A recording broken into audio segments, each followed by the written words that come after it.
Magandang umaga sa inyong lahat, mga minamahal kong kapatid sa pananampalataya. Ako ay lubos na nagpapasalamat sa Diyos na muli tayong nagkita-kita dito sa umaga na ito, sa espesyal na araw na ito ng Miyerkules, ika-8 ng Marso. Ang aking puso ay puno ng pasasalamat at kagalakan dahil binigyan tayo ng Panginoon ng pagkakataong muli na magbukas ng ating mga mata, huminga ng hangin ng buhay at magsimula ng bagong kabanata sa ating buhay. Hindi ito simpleng araw lamang, mga kapatid.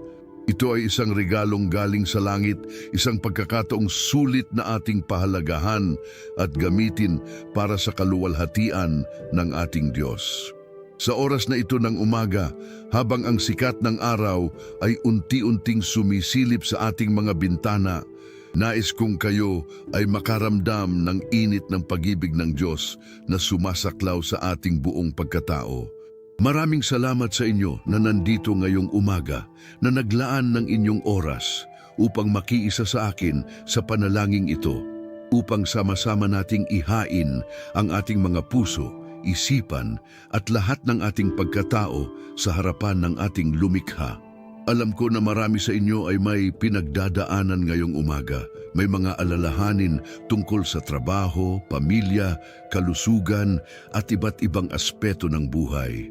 Mayroon ding mga naghahanap ng direksyon, liwanag at gabay sa kanilang mga desisyon at hakbang sa buhay.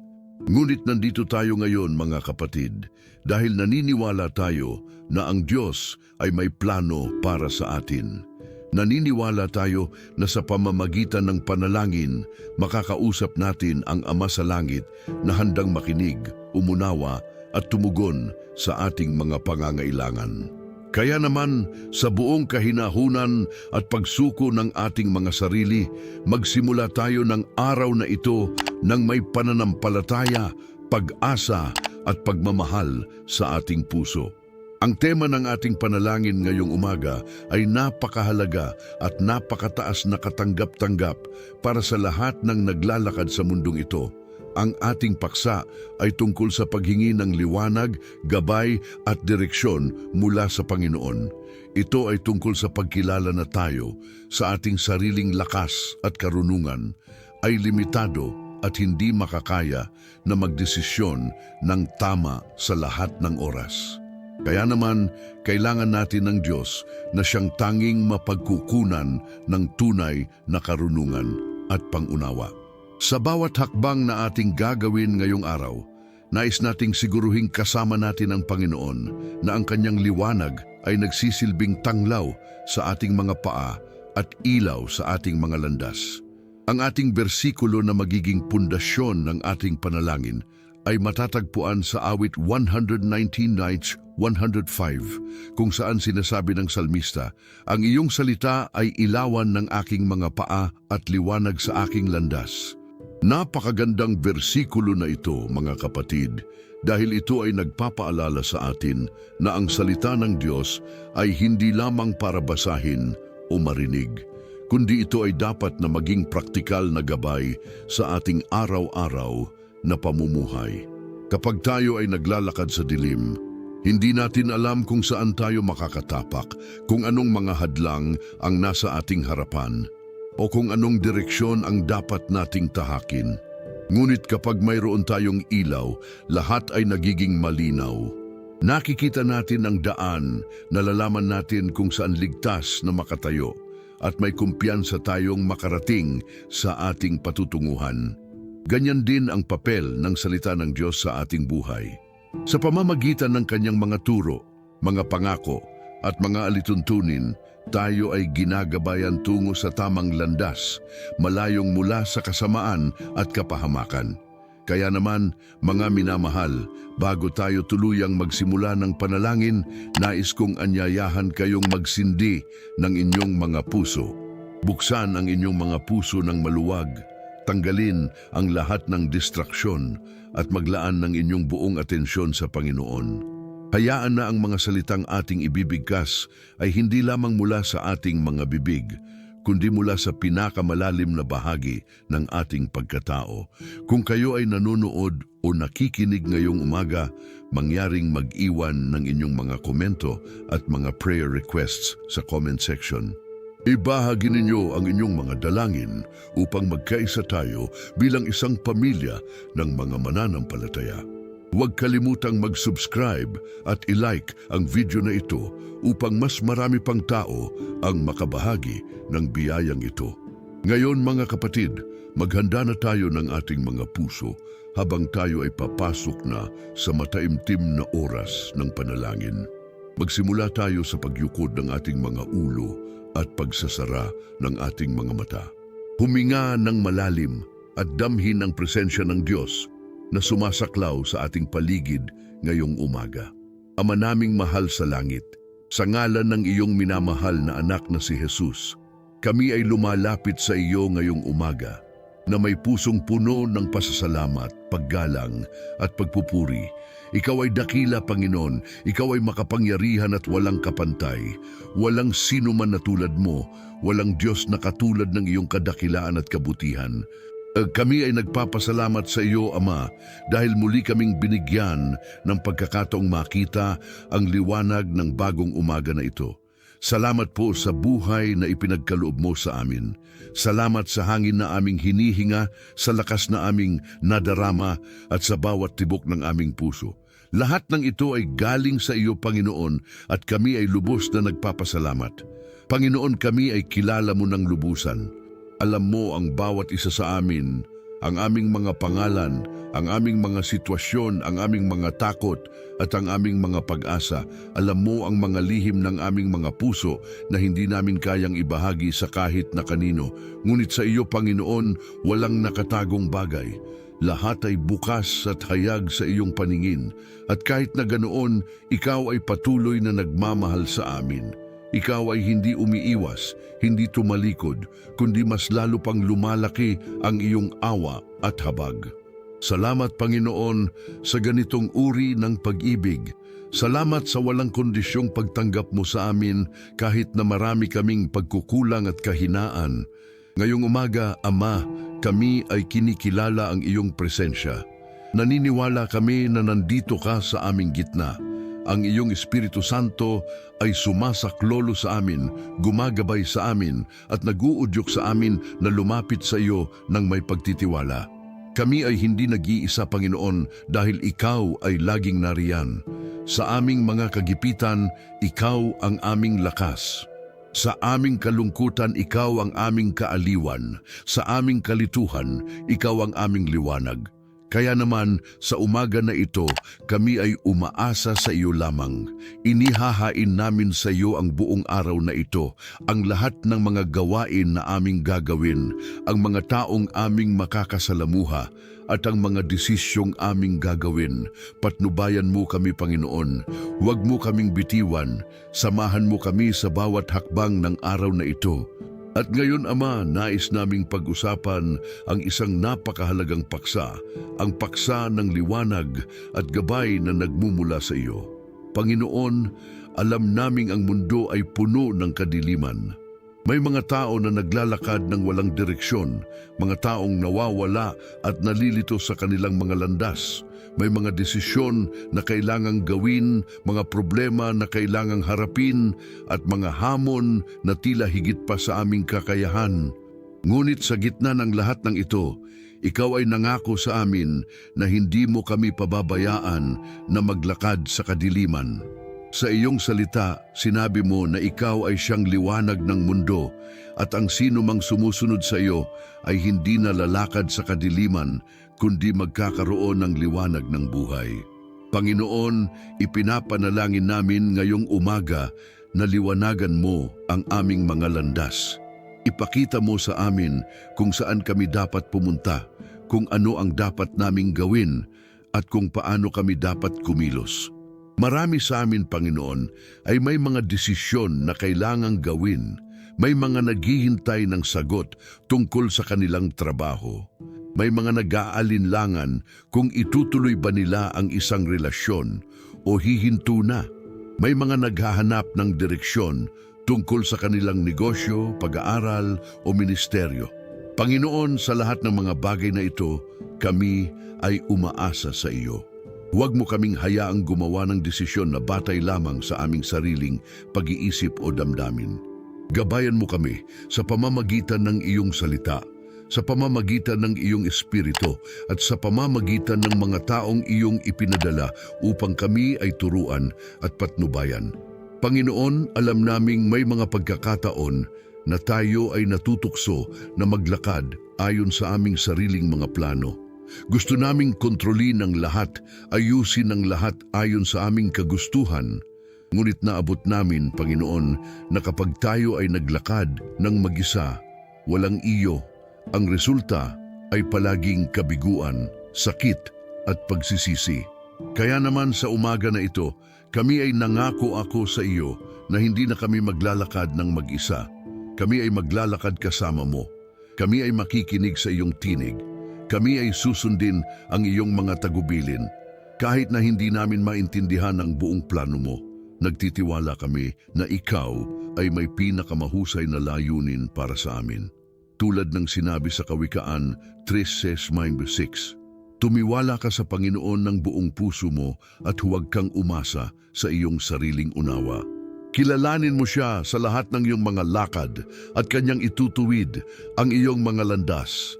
Panginoon, ito ang aming ginagawa ngayong umaga.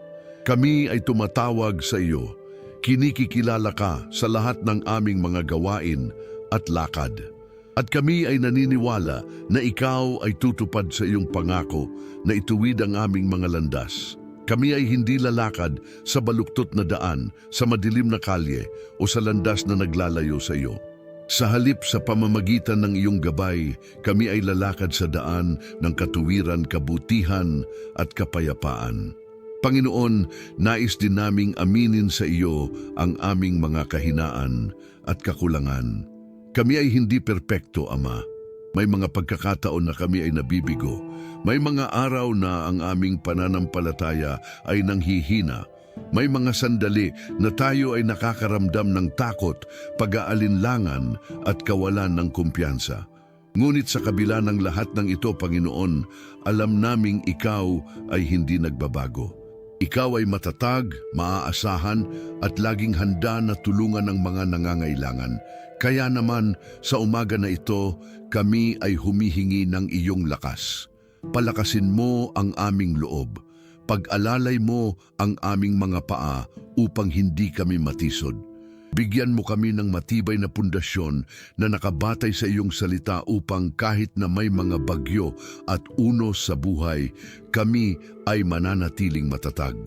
Ipinagpapasalamat din namin, Panginoon, ang lahat ng mga biyaya na iyong ipinagkaloob sa amin sa nakaraang mga araw. Salamat sa mga sagot sa panalangin. Salamat sa mga pagkakataong ikaw ay naging totoo at tunay sa aming buhay. Salamat sa mga milagro, malaki man o maliit. Salamat sa mga taong iyong ginamit upang magbigay ng tulong, pag-asa at suporta. Salamat sa pamilya, sa mga kaibigan at sa mga kapatid sa pananampalataya na patuloy na nandyan para sa amin. Lahat ng mga biyayang ito ay hindi namin karapat-dapat, Panginoon, ngunit sa iyong biyaya at awa, ipinagkaloob mo pa rin sa amin. Kaya naman, kami ay walang magagawa kundi magpasalamat at magpuri sa iyo. Panginoon, habang kami ay patuloy na nasa presensya mo ngayong umaga, nais naming hingin ang iyong espesyal na paggabay para sa bawat isa sa amin. Alam naming bawat tao ay may natatanging sitwasyon at pangangailangan. May mga taong nakikinig ngayon na nangangailangan ng healing sa kanilang katawan. May mga may sakit na matagal nang dinanas at sila ay humihiling ng iyong pagpapagaling na kamay. Panginoon, ikaw ang dakilang manggagamot. Walang karamdaman na hindi mo kayang gamutin. Walang sakit na mahihirap para sa iyo. Kaya naman, ipinapanalangin namin ngayong umaga na pagalingin mo ang lahat ng mga may sakit. Gunitain mo sila, Panginoon. Damhin mo ang kanilang sakit at hirap. At sa iyong oras at paraan, ipakita mo ang iyong kapangyarihan sa kanilang mga buhay sa pamamagitan ng pagpapagaling. May mga nakinig din na nangangailangan ng kaluwagan mula sa mga pasanin ng buhay. May mga taong nabibigatan ng mga utang, problema sa pera at kawalan ng trabaho. Panginoon, Ikaw ay Jehovah Jireh, ang Diyos na nagbibigay. Naniniwala kami na sa iyong kayamanan, walang kakulangan. Kaya naman, ipinapanalangin namin na buksan mo ang mga pintuan ng oportunidad para sa mga taong ito. Ibigay mo sa kanila ang trabaho na kanilang kailangan. Tulungan mo silang makahanap ng paraan upang mabayaran ang kanilang mga obligasyon. At higit sa lahat, Panginoon, turuan mo silang magtiwala sa iyo sa lahat ng kanilang mga pangangailangan dahil alam naming Ikaw ay hindi nagpapabaya sa mga umaasa sa iyo. May mga nakinig din na nangangailangan ng emosyonal at mental na kapayapaan. May mga taong nalulungkot, nababalisa at nag-aalala tungkol sa kinabukasan. May mga taong nakakaramdam ng kalungkutan na hindi nila maipaliwanag. May mga taong nalulumbay at walang ganang mabuhay. Panginoon, Ikaw ay ang Diyos ng kapayapaan. Ikaw ay ang kaaliwan ng mga nagluluksa at ang kalinga ng mga napagod. Kaya naman, ipinapanalangin namin na Ikaw ay dumating sa mga puso ng mga taong ito. Aliwin mo sila, Panginoon. Ibigay mo sa kanila ang kapayapaang higit sa lahat ng pag-unawa. Ibalik mo ang kanilang sigla, pag-asa at kagalakan sa buhay. Hayaan mong malaman nila na sila ay mahalaga, minamahal at may layunin sa mundong ito. Panginoon, may mga taong nangangailangan din ng direksyon sa kanilang mga relasyon. May mga mag-asawang nag-aaway, mga pamilyang wasak at mga kaibigan na nag-awayan. Nais naming ipanalangin ang mga taong ito, Panginoon. Tulungan mo silang magpatawad, mag-unawaan at muling magtayo ng matibay na pundasyon ng pagmamahal at respeto. Bigyan mo sila ng karunungan kung paano dapat nilang harapin ang kanilang mga pagsubok at kung may mga relasyon na kailangang wakasan dahil nakakasama na, bigyan mo sila ng lakas ng loob na gumawa ng tamang desisyon. Ipinagpapatuloy namin ang aming panalangin, Panginoon, para sa mga kabataang nakikinig ngayong umaga. Alam naming sila ay nahaharap sa maraming tukso at hamon sa mundo ngayon. May peer pressure, may mga maling impluensya at may mga bagay na nakakainganyo ngunit nakakasama. Panginoon, protektahan mo ang aming mga kabataan. Gabayan mo ang kanilang mga isipan at puso. Tulungan mo silang gumawa ng mga desisyon na makabubuti sa kanila at nakaluluwalhati sa iyo. Bigyan mo sila ng matatag na pundasyon ng pananampalataya upang kahit ano pa ang kanilang harapin sa buhay, sila ay mananatiling malapit sa iyo. Para din sa mga magulang na nakikinig, Panginoon, bigyan mo sila ng karunungan sa pagpapalaki ng kanilang mga anak. Ito ay hindi madaling responsibilidad, Panginoon. May mga pagkakataon na hindi nila alam ang tamang gawin o sabihin. Kaya naman, gabayan mo sila. Turuan mo silang maging mabuting halimbawa. Bigyan mo sila ng pasensya, pag-unawa at pagmamahal na walang hanggan. At ang lahat ng mga pamilya, Panginoon, ay pagpalain mo. Gawing matibay ang kanilang samahan. Alisin mo ang lahat ng pagkakataong magdulot ng pagkakasira sa kanilang mga tahanan. Panginoon, nais din naming ipanalangin ang aming bansa. Alam naming maraming problemang kinakaharap ang ating bayan. May kahirapan, kriminalidad, korupsyon at iba't ibang uri ng kasamaan. Ngunit naniniwala kami, Panginoon, na Ikaw ay may kontrol pa rin. Ikaw ay mas makapangyarihan kaysa sa lahat ng mga problema ng mundo. Kaya naman, ipinapanalangin namin na Ikaw ay gumalaw sa aming bansa. Palitan mo ang mga lider na masasama ng mga taong may takot sa iyo at nais maglingkod ng tapat. Pagalingin mo ang aming lupain. Ibalik mo ang katuwiran at katarungan at gawing instrumento ang bawat mananampalataya upang magdala ng liwanag sa kanilang mga komunidad. Ipinagpapatuloy namin ang aming panalangin para sa mga pastor, missionaries at mga church workers na naglilingkod sa iba't ibang lugar. Panginoon, sila ay iyong mga instrumento sa pagpapakalat ng ebanghelyo. Kaya naman, palakasin mo sila. Protektahan mo sila mula sa mga pang-aatake ng kaaway. Bigyan mo sila ng mga resources na kailangan nila upang ipagpatuloy ang kanilang ministeryo. At higit sa lahat, Panginoon, huwag mong hayaang mawalan sila ng sigla at pagmamahal sa paglilingkod sa iyo. Para din sa mga hindi pa nakakakilala sa iyo, Panginoon, ipinapanalangin namin silang makahanap ng daan patungo sa iyo. May napakaraming taong naglalakad sa kadiliman, hindi alam na mayroon kang ipinahanda na kaligtasan para sa kanila. Gamitin mo kami, Panginoon, bilang mga instrumento upang maibahagi sa kanila ang magandang balita ng kaligtasan. Buksan mo ang kanilang mga puso upang tanggapin ang iyong pagmamahal at kaligtasan. Panginoon, sa bahaging ito ng aming panalangin, nais naming isaalang-alang ang mga praktikal na pangangailangan ng buhay. Alam namin, Panginoon, na habang mahalaga ang espiritual na aspeto ng ating buhay, mayroon din tayong pangangailangan sa pang-araw-araw. Kailangan natin ng pagkain sa mesa, bubong na masisilungan at damit na maisusuot. Kailangan natin ng trabaho upang may maipakain sa aming mga pamilya. Kaya naman, sa umaga na ito, lumapit kami sa iyo bilang aming provider. Panginoon, maraming tao ang nangangailangan ng trabaho ngayong panahon. May mga taong nagtapos ng pag-aaral ngunit hindi makahanap ng opportunity. May mga taong nawalan ng trabaho at ngayon ay nahihirapan. May mga negosyante na halos magsara na dahil sa kakulangan ng kita. Panginoon, ikaw ay ang Diyos na nagbibigay. Naniniwala kami na walang imposible sa iyo. Kaya naman, ipinapanalangin namin na buksan mo ang mga pintuan ng oportunidad. Ibigay mo sa mga taong ito ang trabahong para sa kanila. Gunitain mo, Panginoon, ang bawat isa na nangangailangan. Ibigay mo sa kanila hindi lang trabaho, kundi trabahong magbibigay ng dangal, sapat na sahod at magandang working environment.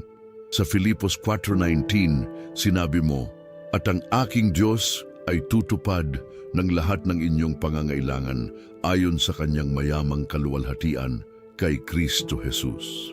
Panginoon, sa pangakong ito, kami ay umaasa. Naniniwala kami na ikaw ay hindi magpapabaya sa aming mga pangangailangan. Kaya naman, tumutupad ka ng iyong pangako, Panginoon. Ibigay mo sa amin kung ano ang aming kailangan upang mabuhay ng maayos at marangal. Para din sa mga taong may utang, Panginoon, tulungan mo silang makahanap ng paraan upang mabayaran ang kanilang mga obligasyon. Bigyan mo sila ng karunungan sa pag-manage ng kanilang pinansya.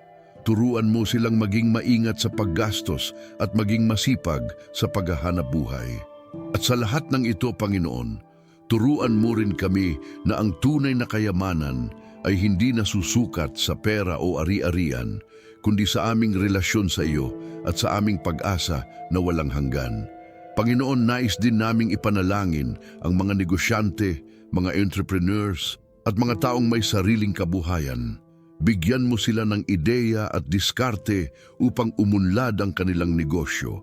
Protektahan mo sila mula sa mga taong nais manlinlang o magsamantala. Pagpalain mo ang kanilang pagsisikap at bigyan ng maraming customers at clients. At sa lahat ng tagumpay na kanilang makakamit, Panginoon, turuan mo silang magpasalamat at magbahagi ng kanilang biyaya sa iba. Sa Deuteronomio 8:18, naalala namin ang iyong sinabi, "Ngunit aalalahanin mo ang Panginoon mong Diyos, sapagkat Siya ang nagbibigay sa iyo ng lakas upang makagawa ng kayamanan." Panginoon, totoo nga po iyon. Kahit gaano kami kagsipag, kung hindi mo kami pagpapala, lahat ay magiging walang kabuluhan. Kaya naman, ipinapanalangin namin na patuloy mong pagpalain ang gawain ng aming mga kamay. Bigyan mo kami ng lakas, sigla at determinasyon na magtrabaho ng mabuti. At sa lahat ng aming pinagtatrabahuan, naway ikaw ay laging nakaluluwalhati. Panginoon, nais din naming hilingin ang karunungan sa pag-manage ng aming mga pinansya. Turuan mo kami kung paano dapat gastusin ang aming pera ng maayos. Turuan mo kami kung paano mag-ipon para sa kinabukasan.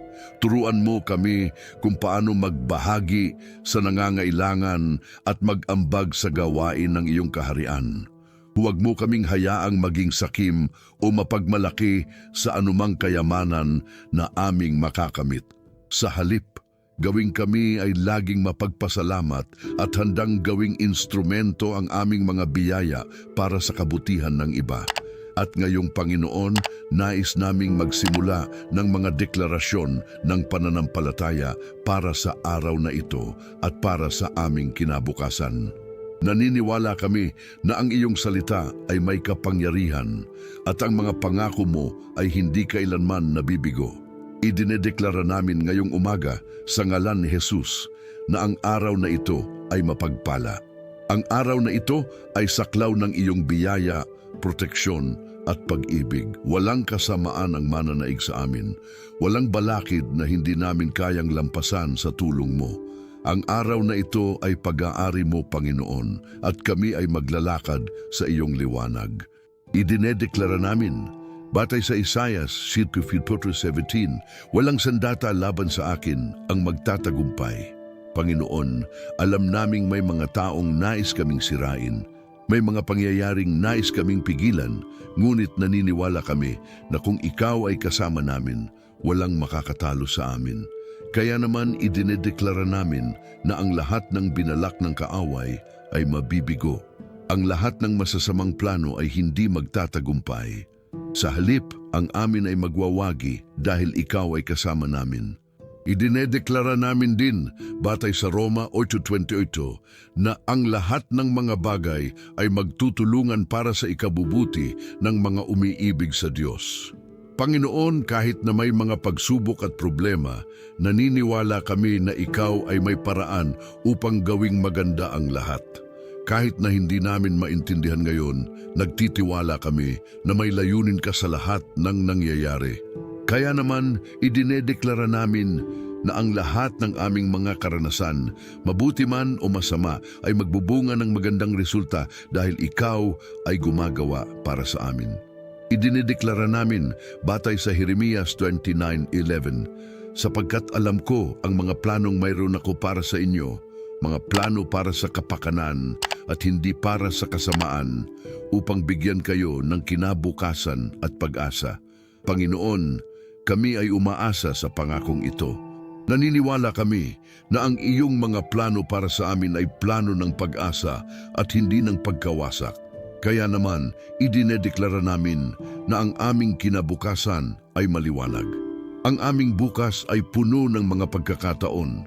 Ang aming buhay ay may layunin at kahulugan dahil ikaw ay may plano para sa amin. Idinedeklara namin din batay sa awit 23:1. Ang Panginoon ay aking pastol, hindi ako magkukulang. Panginoon, ikaw ay aming pastol at bilang iyong mga tupa, alam namin na aalagaan mo kami. Papakainin mo kami sa mga pastulan, papasuhin sa mga tahimik na tubig at paglalakarin sa mga landas ng katuwiran. Hindi kami mangangailangan ng kahit ano dahil ikaw ay sapat na. Idinedeklara namin, batay sa Filipos 4:13, lahat ay aking magagawa sa pamamagitan ni Kristo na nagpapalakas sa akin. Panginoon, alam naming may mga hamon na tila imposible, may mga gawain na tila sobrang hirap, ngunit naniniwala kami na sa iyo lahat ay posible. Kaya naman, idinedeklara namin na kami ay may lakas upang harapin ang kahit ano dahil ikaw ay nagbibigay ng lakas. Walang hamon na hindi namin kayang lampasan sa tulong ng iyong biyaya. Idinedeklara namin batay sa 2 Korinto 5:17, kaya kung ang sino man ay kay Kristo, siya ay bagong nilalang. Ang luma ay lumipas, narito ang bago ay dumating. Panginoon, alam naming marami sa amin ay may nakaraan na hindi maganda. May mga pagkakamali, kasalanan at mga desisyong pinagsisisihan. Ngunit ngayong kami ay kay Kristo, kami ay bagong tao na. Ang dating buhay ay tapos na. Ang bago ay nagsimula na. Kaya naman, idinedeklara namin na hindi na kami susukuan ng aming nakaraan. Hindi kami titigil dahil sa aming mga pagkakamali. Sa halip, tutungo kami sa hinaharap na may bagong pag-asa, bagong lakas at bagong buhay. Idinedeklara namin, batay sa Pasyon Juan 4:4, mas dakila siyang nasa inyo kaysa siyang nasa mundo. Panginoon, alam naming ang mundo ay puno ng kadiliman, kasamaan at tukso. Ngunit naniniwala kami na ikaw na nasa amin ay mas makapangyarihan kaysa sa lahat ng ito. Kaya naman, idinedeklara namin na hindi kami matatalo ng mundong ito. Hindi kami susuko sa mga tukso. Hindi kami mamamanahan ng takot. Sa halip kami ay magiging tagumpay dahil ikaw ay kasama namin. Idinedeklara namin batay sa Efeso 3:20 na ikaw ay may kakayahang gumawa ng walang kondisyon na higit pa kaysa lahat ng aming hinihiling o iniisip. Panginoon, kung minsan ang aming mga pangarap ay tila maliit lamang. Ang aming mga hiling ay limitado sa aming pag-iisip, ngunit naniniwala kami na ikaw ay may kakayahang gumawa ng higit pa sa aming inaasahan.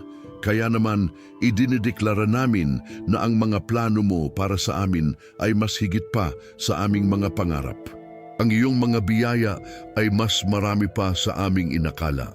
At ang lahat ng ito ay dahil sa iyong walang hanggang pag-ibig at biyaya.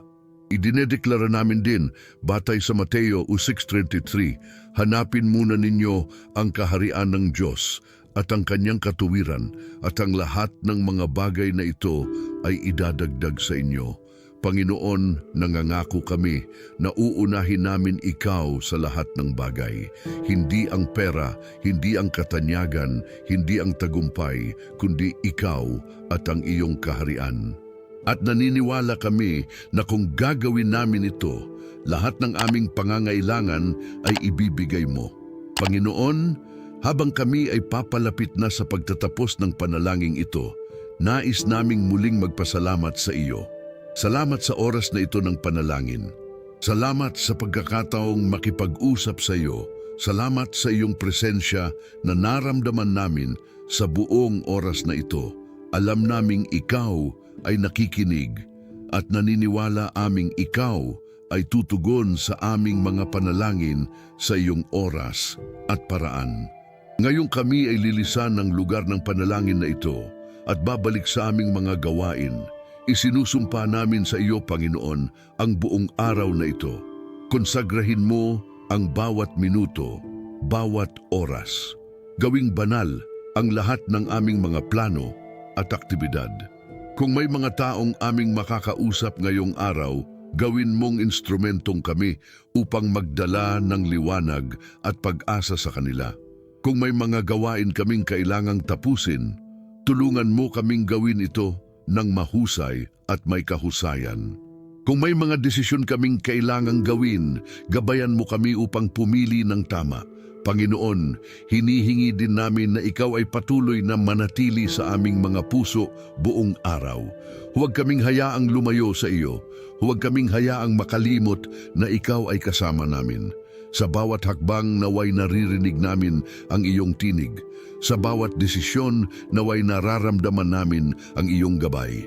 At sa bawat pagsubok naway nalalaman namin na ikaw ay nariyan upang kami ay tulungan at palakasin.